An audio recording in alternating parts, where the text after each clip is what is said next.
Alright, and I think it's about time for us to get started on an actual mission, maybe. Enough farting around on the Normandy. Let's get to work. Clusters conquered by the Reapers can be scanned, yada yada yada yada. Basically, anything that has a Reaper symbol, the big red monster thingy, can be entered, but you have to be careful, because if you're scanning the area for stuff, and you attract too much attention, the Reapers swarm in and you have to flee, and you cannot come back until after a mission has been completed. And I got that, so I immediately decided to start, searching and stuff. And there goes the ship. Search and rescue. It's got a new improved scanning pulse, which is actually not all that helpful. I mean, granted, still better than mineral scanning in the last game, for those of you familiar with it. But, other than that, yeah, not so much.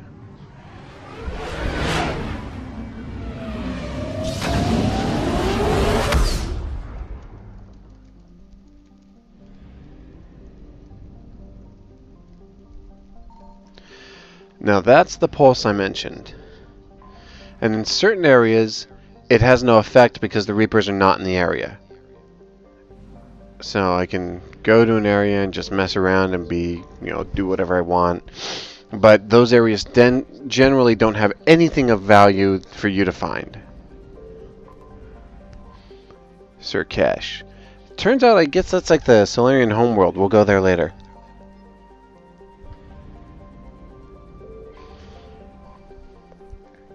Now when you're exploring the galaxy, if you enter a system and it has a red line as its border, that means you can't go beyond that system. And generally, though, red lines also mean that the Reapers aren't in the area either, so... Alright, time to jump out. Praeto. Tiny hunk of rock among millions of other hunks of rock. In other words, not worth it. Admittedly, I love exploring, but I felt that it actually had more value in the first game. It wasn't bad in the second game, but it felt like the planet scanning mechanic was a poor excuse for the Mako. Even with the Mako's horrible handling, at least you got down there and got to shoot stuff and bounce around.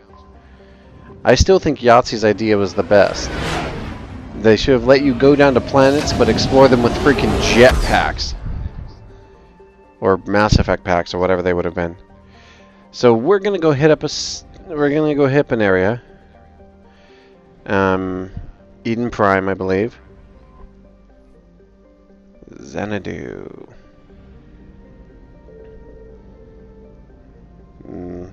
Some of the naming conventions are clearly human in nature. For example, Zion is a religious ideal. Xanadu was from Kublai Khan. In Xanadu did Kublai Khan, blah blah blah blah blah blah. A long diatribe about this guy's accomplishments or some junk. I forget the details. Eden Prime, back to the beginning. This is where it all started, and now it will be where the end starts as well. Admittedly, I know a lot of people were miffed about the Day 1 DLC thing. I honestly didn't have an issue with it. Mostly because I felt that, even with that taken into consideration, that's just the way things are now. And until the system goes all digital, you're going to have Day 1 DLC on disc until, we're buying all games online and just downloading to a 10 terabyte hard drive. And that's just reality. I don't agree with it per se, but I still feel that we should probably be a little less, I don't know, what's the right term, vengeful about it? Ah, there's my N7 Hurricane. And the funny thing is, even with the ultralight materials, it only goes to like 96 plus.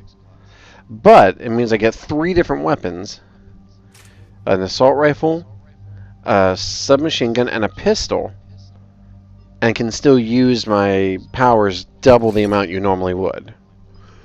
Now, Singularity, As an adept, is one of your best powers because it's a crowd control method. You can just have an entire wall of enemies pressing on you, and you reach out with Singularity, and it creates a little wormhole where they can't move. Now here's where the other characters get booted up, and what's interesting is that you can auto level the other characters, and it's usually pretty fair about it. I mean, sometimes you may want to customize them, but to be truthful, I never really needed to. They all worked pretty well for me. Eden Prime. This is where it all began. Darn right. Beautiful place, if it wasn't under attack all the time. Gave you the vision that warned us about the Reapers.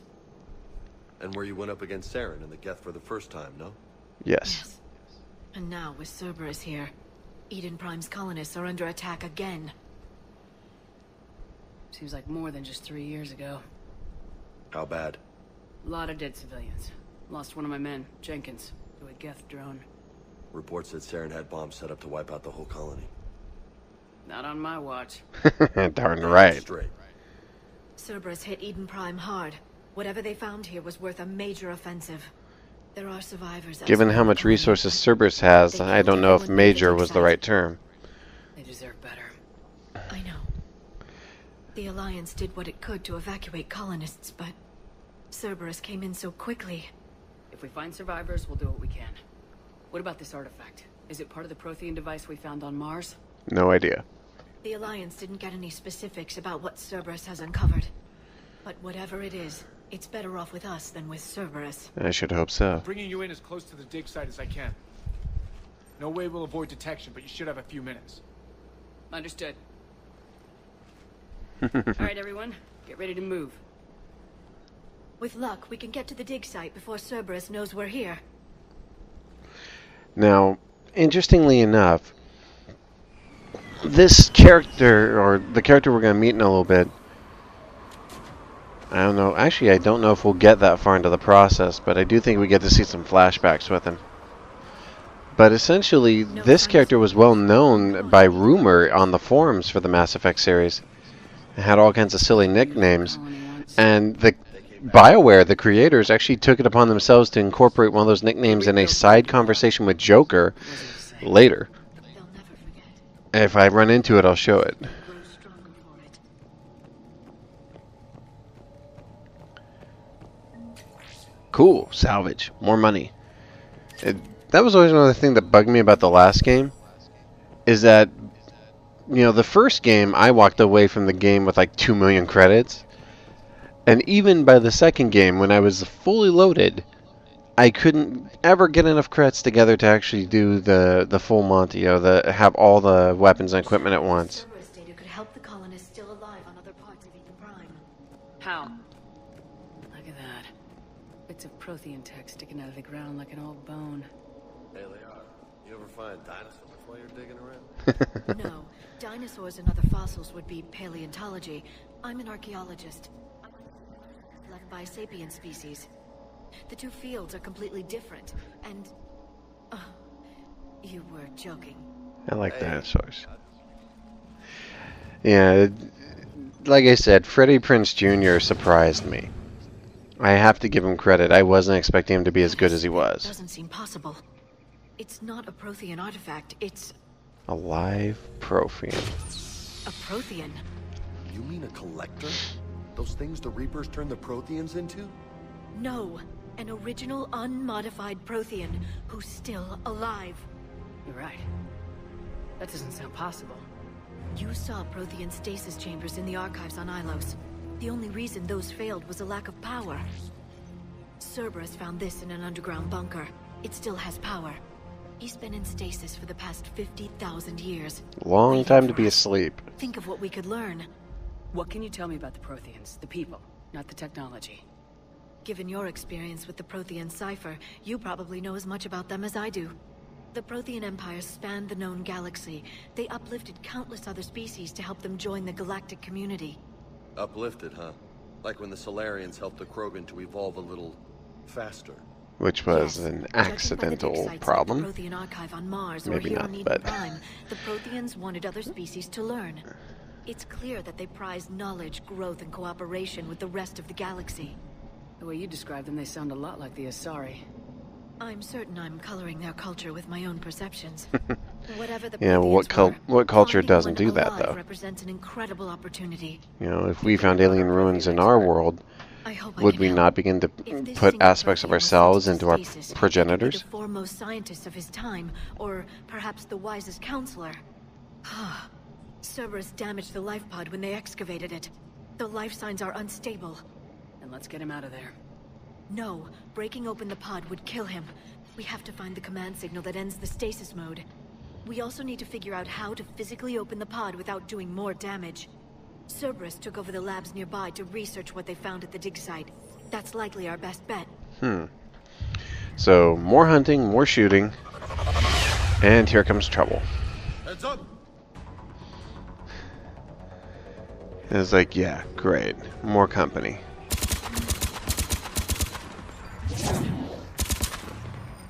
Admittedly, in this game, getting used to the accuracy, depending upon the weapon you're wielding, takes a little work. But I will give them credit. They really did try to make the combat as smooth as possible. Yeah, you're taking bullets to the chest. Alright. I love that. Keep moving You can hear him more. gurgle when you put a round through the throat and stuff. It's like, yeah, you're corpsed.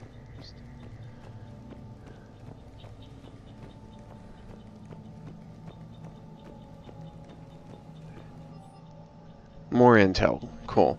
I don't remember if I got all the intel in this playthrough, because in subsequent ones I did.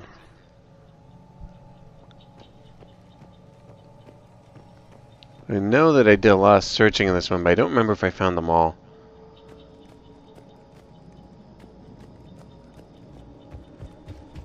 Now, truthfully, I probably could have gotten through the first few levels of this game much easier if I had worn the specialized armor, because it would have given me like shield and defensive bonuses as well. But in the end, I wound up preferring personalization over customization. Now you'll notice I've taken damage and that my bar has dropped,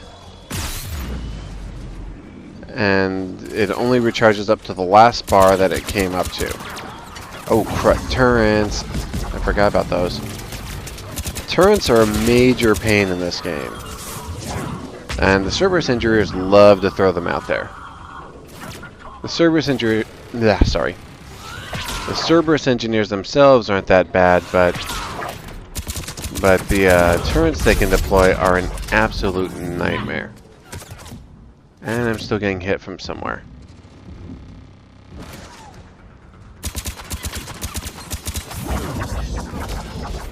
An interesting thing is that, yeah, you'll see it here, they're using the smoke and stuff. But their tactics are actually pretty predictable after a certain point. But if you make the mistake of underestimating them, they will annihilate you. Like this guy. Oh, turret! See? Hid the turret in the smoke. Very clever. And I used my Metagel to heal me back up. You know, when I first realized you'd use Metagel to restore yourself, I was kind of worried that that would be, you know, a limiter in this game, but in fact, the Metagel is so prevalent you can find it almost anywhere. Yeah, keep moving. It's not like I'm going to shoot you in the back. Oh, wait, that's right. I'll shoot you pretty much anywhere I can. See? You're floating through the air and I'm putting rounds in you. Nothing of value here. And I'm switching over to my submachine gun. Also, ammo in this game is fairly plentiful. So they pretty much made it so that you can fight any real battle without having to worry too much. And checking around, see if there's anything else of value. Then I'm going to go get the pod. There we go. And it's flashback time.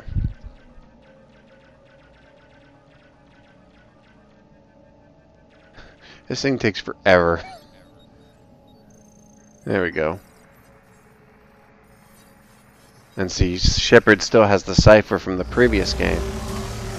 So she can actually convert and comprehend this stuff.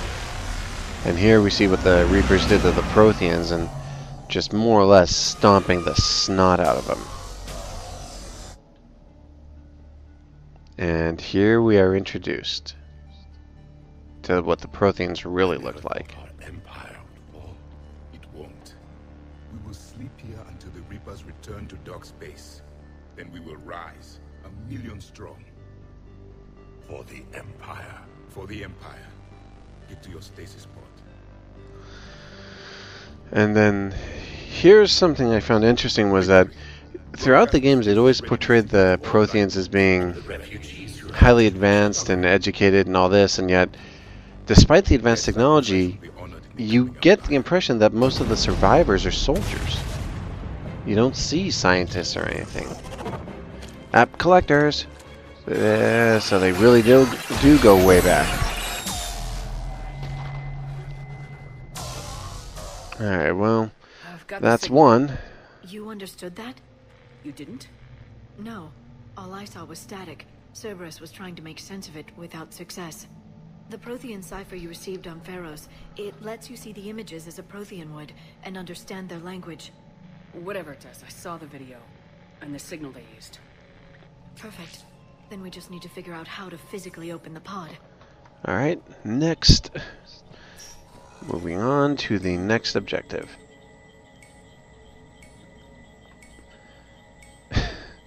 Friggin' door. I don't know why it takes so long to open. There it goes, finally. I honestly like playing as the Biotics. It feels like they're the more interesting characters to play as, because when you play as a soldier, the soldiers just feel OP as all They heck. were gunned down while having drinks and watching the game. Bitch, this was somebody's home. Yeah, well that's war, I'm afraid. And Cerberus doesn't play by any rules of engagement. He's right though. These guys were just watching drinks or having drinks and watching football or something. And Cerberus just blew them apart. Now, I thought it was hilarious that the recoil on the submachine gun was like 10 times the recoil on the machine gun, on the full-size assault rifle. And you'll notice that I'm looking through my weapons and going for my grenades again. I really grew to love the grenades over time, but they were quite a bit more difficult to use than I would like to admit. And James got taken out. So I'm trying to flank around here, act all fancy. And the cool thing is one of the things that happens in this game is if you take out all the enemies in an area, your squad mates auto-revive, so you don't actually have to waste Omnigel if you can defeat the remaining enemies.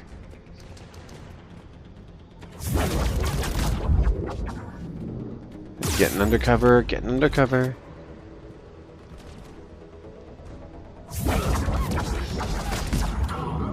Love Shockwave. I preferred it in the last game because it had a little bit bigger blast radius, but it's actually pretty effective in this game if you learn how to use it. Yeah, Turret is out on the prowl again. And they've just deployed smoke.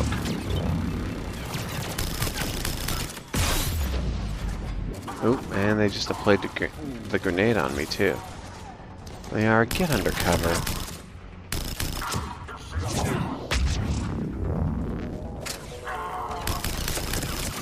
And he's dead. Yeah, warp and singularity can just really be a pain to, you know, the enemies to deal with. Very handy if you're trying to take out large targets or groups of enemies. And warp in particular is good against any armored target, because it just eats the armor away. I think in the description of the power, it's a biotic hit that molecularly rips apart its target. Which is like, okay. Seems exceedingly obsessive. Where? Oh, there he is. Grenades! How did I miss that?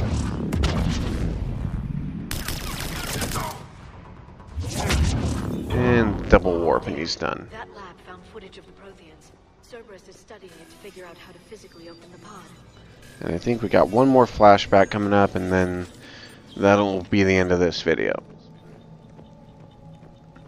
And yeah, there we go. Pretty planet. Again, BioWare doing excellent work with their background and, you know, skybox features and environments. Okay, and I believe we got one more flashback. And then I think that'll do it.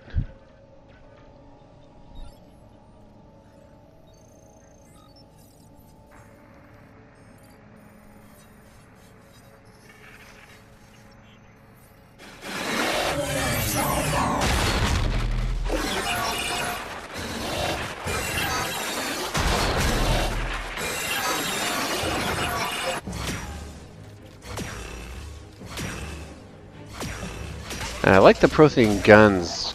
They're like particle beam lasers or something.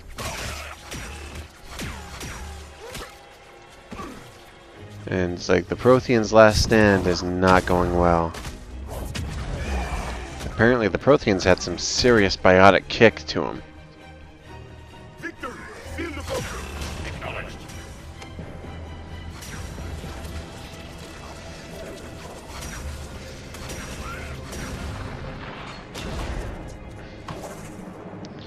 It's like, yeah, you don't like us now.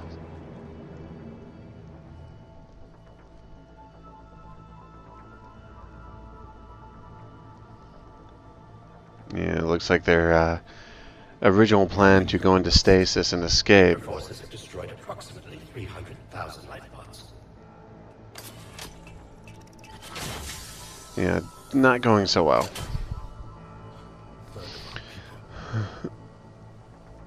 A third of our people, he says. Alert! Broadside bulkhead cannot be sealed. Hostiles detected. Then all forces to the north. Alright.